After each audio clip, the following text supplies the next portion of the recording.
One of the questions we just had was if you've got a job and you are streaming. So this is from Damien. Said my biggest question is probably how much difference does it make if you're working a full-time job as well as taking a reasonable amount of money from streams? Fascinating question. Really, really good question. One of the things that I see is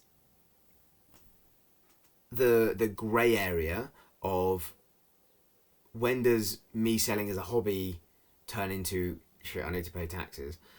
I personally would just set up immediately and pay taxes, get an accountant and pay taxes. There's a part in how do I get an accountant, who am I looking for? There's parts of this course that are for that in the tax part. So have a look at those, listen to those. I won't go over them because it's pointless in this video. But the part of the question is how much difference does it make if you're working a full-time job as well as taking a reasonable amount of money from streams? So you will have to. So how it works for me, I now am fully on my own. But if I was working in my old job and still doing this, I would set up a business as Sam Wren Trading. Well, mine's S Wren Trading Limited, right? Or it used to be Sam's Got to Catch 'Em All Limited. Whatever it's called, doesn't really matter. Set up your business. Speak to your accountant whether you need to set up a sole trader, which is just a person selling stuff, or as a business you want to go bigger, you want to push it. Your accountant will give you the specific advice. If you want to come to my one-on-ones, I can help you work that out. And that's a different level. That's £100 a month, and we can do real laser focused on you, right? This is group information, but hopefully still useful. So the question around what difference does it make is all of your, and this is how I did it, all of your personal allowance. So you get tax-free 12 grand a year. I would keep that in your current work. So make your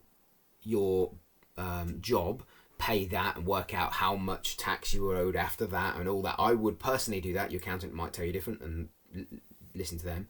So this is how I did it. I set up as a sole trader first. I probably should have just set up straight as a limited company because I knew I wanted to be as big as I could be and whatever. And I'd someday have to do that anyway. The bigger, more money we earn. So did that. Then the business will have to pay tax if you're a limited company. And then whatever's left after outgoings, tax, whatever's left is called the profit. Then you're allowed to pay yourself all of it, some of it, whatever. You then take that. Then you as a person have to pay tax on that. So it's just like a business. You are working for the business. The business would pay tax anyway, like your work would pay taxes. Then they pay you and you pay tax on that. It's a little bit deeper than that as well. Another level of that as a business, and your accountant will talk you through all this and they'll do it all for you. It's not hopefully not a daunting thing, but your accountant should be able to do it for you. But the idea is then on whatever you've paid the person, Sam Wren, whatever the business has paid the person, that's the profit, or it is the profit. Then the business must pay tax on that as well. This isn't a discussion of is that fair or not. Doesn't matter if it's fair or not. Doesn't matter if what you can discuss that yourselves. You have to pay it. Forget about it. Like just pay it. Does it make a difference if you work? Yeah, there will be like if you're working. Speak to your company and just say, because a lot of companies don't like the idea of you doing stuff on the side. I've never shied away from it. I've always ran businesses outside of my work. I used to run a sports and fitness thing when I used to work in advertising and marketing. And I went into my interview. I was like, hey man, yeah, cool. I really love this job. This is what I can do. Just want to let you know, I also run a business on the side, which is all about fitness, health and fitness. I get up at 6, I'm done by 7. That's my first clients. They're done at 7 o'clock. I then come into work. I'll be in work half an hour earlier than everybody else, or half an hour earlier than I should start. That's cool. Won't affect that. Then after work, I finish at 5 here. I'll then go to do my fitness stuff. I've been doing it for a few years now. I'll then work for 2 or 3 hours with those, go home, have dinner, go bed. Doesn't affect my daily routines. I'm not going to be tired, whatever. You've got to treat it like that. Don't lie, obviously, be honest.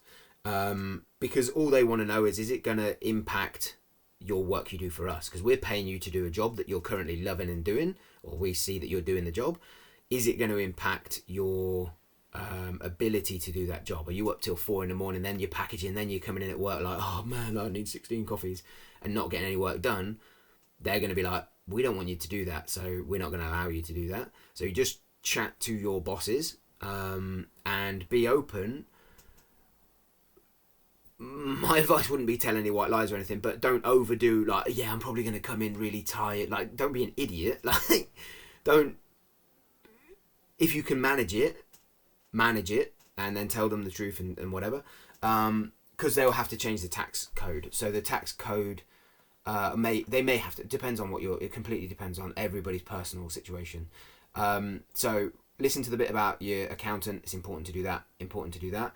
And then there might be some differences, but ultimately you're earning 20 grand, 50 grand, 100 grand, whatever you're earning at work. This is extra money. Yes, you have to pay taxes. Yes, you have to pay an accountant. Yes, there's stuff, like there's work to do, right? You're taking your boss's shoes on to run a business. There is other work. There's different work. But at the bones of it, you have an accountant that does all the finances for you. You just keep a receipt of everything and send it to them once a year, once a quarter, whatever. You then have your current work that knows about it and is fine with it, and you pay whatever tax you pay, and then you earn more money. Cool. Let's go and earn more money. 100%. It's always worth it. It's always worth it. As long as you have the right advice, the right people you can lean on, the right place like this to discuss stuff like, I'm really frightened of this, I don't understand, I need to learn more about this, whatever. Put it in the chat, in the community chat in here. People in here will have the answers, and I'll make a course off of it as well, so that we can help future people. And together, we'll walk you through it. It's easy enough. You can join my one-on-one stuff if you want, £100 a month. If you want to fully me walk you through it, that's fine. Otherwise, let's do it as a group, and we can push it, we can work it out, and we can, as a group, get enough information to make decisions. The reason you're asking this is a good thing. In my mind, it's a good thing. So it's the path to the success of whatever you want to earn from the business you want to run.